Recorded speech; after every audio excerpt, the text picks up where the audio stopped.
हामीले मन्त्री परिषदको 26 गतेको मन्त्री परिषदको बैठक र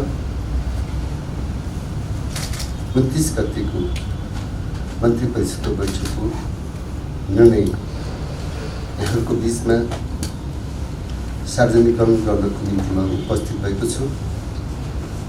म सर्वप्रथम त सम्म 2077 साल वैशाख 26 गते सोमबार बसेको मन्त्री परिषदको बैठकको निर्णय म यहाँको बीचमा राख्न चाहन्छु। निर्णय नम्बर 1, अन्तर्राष्ट्रिय सीमानाका सम्बन्धी यो अलि लामो पनि छ। म यहाँको बीचमा यो प्रस्ताव र यो निर्णय म यहाँको बीचमा राख्दैछु।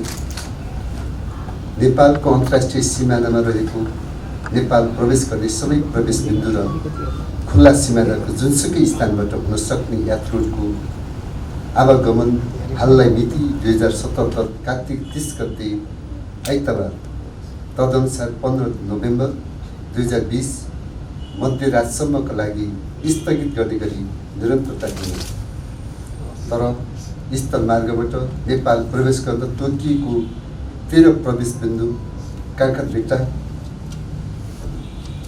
झापा, रानी, मोरङ, माडर, सिराहा, गौर, रौतहट, वीरगञ्ज, पर्सा, बेलहिया, रूपन्देही, कृष्णनगर, कपिलवस्तु, जमुना, बाँके, गौरीफन्टा, कैलाली, गड्डाचौकी, कञ्चनपुर, पशुपतिनगर, इलाम, खलङ्गा, पुलघाट, दार्चुला र रसुवागढी रसुवाबाट नेपाल प्रवेश गर्न दिने व्यवस्था र मालसामानको ढुवानी व्यवस्थालाई यथावत कायम राख्ने, यो आदेशको पालना नगरी सीमा नाकाबाट प्रवेश गर्ने गराउने र प्रवेश गरेका मानिसहरूलाई रुकाउने कार्य गराएमा प्रचलित कानुन बमोजिम कारबाही गर्ने।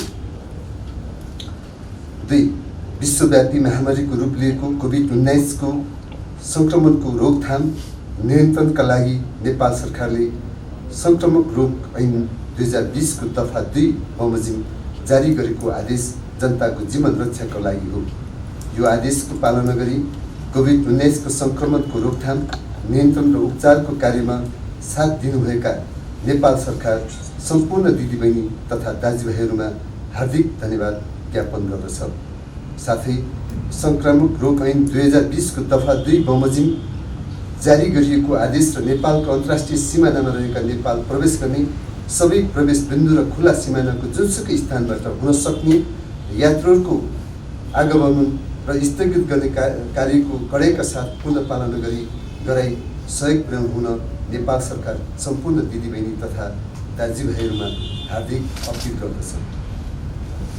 कोभिड-19 को रोकथाम, नियन्त्रण र उपचार सम्बन्धी आदेश।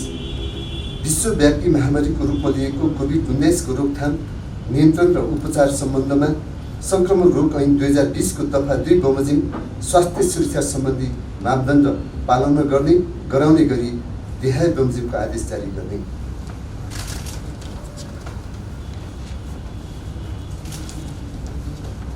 1, छोटो, मध्यम तथा लामो दूरीका सार्वजनिक सवारी साधन तथा आन्तरिक हवाई सेवामा सिट क्षमता बराबरको यात्रु राख्न पाउने र मिति 2076 चैत्र 11 गते अघि कायम भएको नियमित भाडा दर लागू हुने, कुनै किसिमको थप भाडा लिन नपाइने।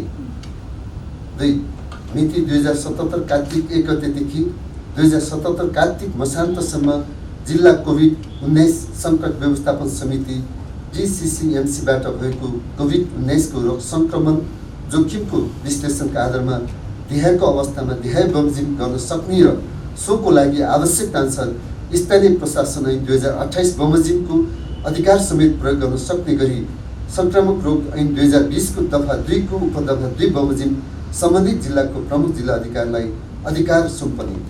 क, 200 भन्दा बढी सक्रिय सङ्क्रमित भएको जिल्लामा अन्य जिल्लाबाट र त्यस्तो जिल्लाबाट अन्य जिल्लामा सवारी साधनको आवाजावतलाई नियमन, व्यवस्थापन वा नियन्त्रण गर्ने। ख, 500 भन्दा बढी सक्रिय सङ्क्रमित भएको जिल्ला वा जिल्लाभित्रको कुनै भागमा कुनै सेवा कार्यमा रोक लगाउने। ग, कुनै एक जिल्लाबाट अर्को जिल्लामा जाँदा बाटोमा पर्ने जिल्लाबाट खण्ड क वा ख बमोजिमको यातायात वा आगमन नियम व्यवस्थापनमा नियन्त्रण गरिएको भए त्यस्तो नियमन व्यवस्थापन वा नियन्त्रण गर्ने जिल्लाले गन्तव्य जिल्लासम्मको आगमनमा कुनै किसिमको बाधा व्यवधान नगर्ने। ख कुनै जिल्ला खण्ड क र ख बमोजिम आगमन निषेध गर्ने गरी कुनै व्यवस्था गरिएकोमा सम्बन्धित जिल्लाको प्रमुख जिल्ला अधिकारीको लिखित अनुमति नभई अरू कुनै जिल्लाले त्यस्तो निषेध गरिएको जिल्लामा प्रवेश गर्ने गरी यात्रा अनुमति जारी नगर्ने।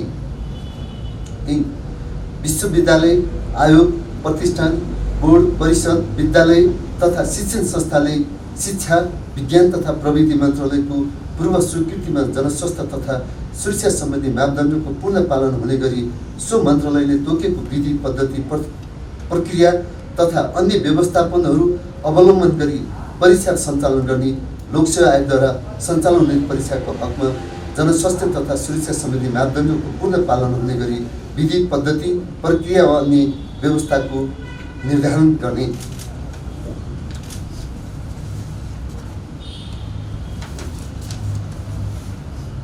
4 जनस्वास्थ्य तथा सुरक्षा सम्बन्धी मापदण्डको पूर्ण पालन हुने गरी तालिम प्रदायक संस्थाले एक पटकमा बढीमा 25 जना सहभागी हुने गरी बढीमा 1 हप्ताको व्यावसायिक तालिम सञ्चालन गर्न सक्ने। कोभिड-19 को रोकथाम नियन्त्रण उपचार सम्बन्धी अन्य व्यवस्थाहरू। कमा कोभिड-19 को संक्रमणको दर तीव्र गतिमा बढिरहेको र लक्षण सहितका संक्रमितहरूको समेत वृद्धि हुँदै गइरहेको हुँदा काठमाडौँ उपत्यका लगायतका बढी प्रभावित जिल्लाहरूमा साबिकमा तयार भई हाल प्रयोगमा नरहेका र आइसोलेसन सेन्टरको रूपमा विकास गर्न सकिने क्वारेन्टाइनलाई 15 दिनभित्र गृह मन्त्रालयसँगको समन्वय र सहयोगमा स्वास्थ्य तथा जनसङ्ख्या मन्त्रालयले आइसोलेसन सेन्टर बनाउने। ख संक्रमणको दर तीव्र गतिमा विस्तार भइरहेको जिल्लाहरूमा हाल सञ्चालनमा रहेका आइसोलेसन सेन्टरहरूलाई आवश्यकताअनुसार जनरल वार्डको सेवा उपलब्ध हुने गरी स्वास्थ्य तथा जनसङ्ख्या मन्त्रालयले कोभिड अस्पतालमा रूपान्तरण गर्ने। ग स्वास्थ्य तथा जनसङ्ख्या मन्त्रालयले कोभिड अस्पतालको रूपमा रूपान्तरण भएको देशभरिका सबै सरकारी तथा सार्वजनिक अस्पतालहरूमा प्रत्येक प्रदेशमा कम्तीमा 200 र काठमाडौँ उपत्यकामा 2000 को सङ्ख्यामा आवश्यक सुविधा र उपकरण सहितका हाई डिपेन्डेन्सी युनिट एसडियू को रूपमा 15 दिनभित्र स्तर उन्नति गर्ने। सरकारी र सार्वजनिक कोभिड अस्पतालमा उपलब्ध आइसियू र एसडियू को नपुग भएमा निजी तथा सामुदायिक क्षेत्रबाट सञ्चालित अस्पतालहरूमा पनि आइसियू र एसडियू को व्यवस्था स्वास्थ्य तथा जनसङ्ख्या मन्त्रालयले मिलाउने। खण्ड क देखि घ सम्मको कार्य सम्पन्न गर्न सम्बन्ध सबै निकायहरूले स्वास्थ्य तथा जनसङ्ख्या मन्त्रालयलाई तदारुकता र प्राथमिकताका साथ सहयोग गर्ने। च आसन्न चाडपर्वहरूलाई ध्यानमा राखी स्थानीय तहले स्थानीय प्रशासनको समन्वयमा सडक पेटीमा तथा अन्य स्थानमा अव्यवस्थित तौरबाट पसल व्यापार व्यवसाय आदि सञ्चालन गर्न नदिने। घ पशुपति क्षेत्रमा हाल प्रयोगमा रहेको विद्युतीय शवदाह गृहलाई 24 घण्टा सञ्चालन ल्याउन आवश्यक जनस्वास्थ्यको व्यवस्था संस्कृति पर्यटन तथा नागरिक उड्डयन मन्त्रालयले मिलाउने र थप एक हाइब्रिड शवदाह गृह निर्माण गर्न आवश्यक स्रोतको व्यवस्था अर्थ मन्त्रालयले मिलाउने।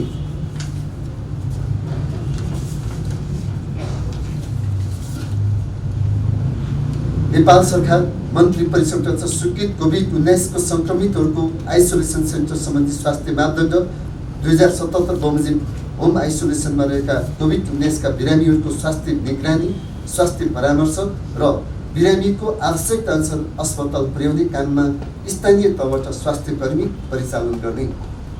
छ सबै स्थानीय तहले टोलमा माइकिङ लगायतका अन्य उपयुक्त माध्यमबाट कोभिड-19 को संक्रमण र रोकथाम सम्बन्धी सचेतना र जनजागरणका कार्यक्रम सञ्चालन गर्ने। यहाँ सर्वसाधारण नागरिकलाई आफू रहेकै स्थानमा बसी यस वर्षको बडा दशैं तिहार छठ लगायतका चाडपर्व मनाउन हार्दिक आह्वान गर्ने।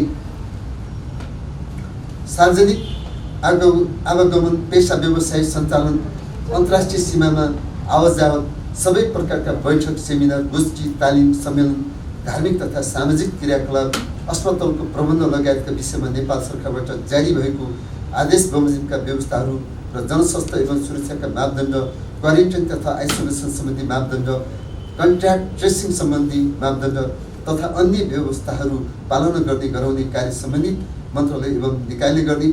सो बमोजिमको विभिन्न कार्य सेवा सञ्चालन गर्दा पालना गर्नुपर्ने स्वास्थ्य र सुरक्षा सम्बन्धी मापदण्ड पालना भए नभएको र सम्बन्धित निकायबाट सोको अनुगमन भए नभएको सम्बन्धमा सम्बन्धित विभागीय मन्त्रीले निगरानी गर्ने र सोको जानकारी प्रत्येक 15 दिनमा सम्माननीय प्रधानमन्त्रीलाई गराउने। यो हाम्रो असोज 26 गतिको मन्त्री परिषदको बैठक मैले यहाँका बिचमा प्रस्तुत गरेँ। यो अतिरिक्त हामीले अघिल्लो निर्णयलाई परिवर्तन गर्दा यो कोभिड-19 को विषयमा गर्दा परिवर्तित भएको हुँदा यो लामो पनि छ र केही दफा र यो अलिक कानुनी प्रक्रिया पनि पुर्याउनु पर्ने यो निर्णय भएको हुँदा यो अलिक सविस्तार नै मैले यसको यहाँको बिचमा राखेँ।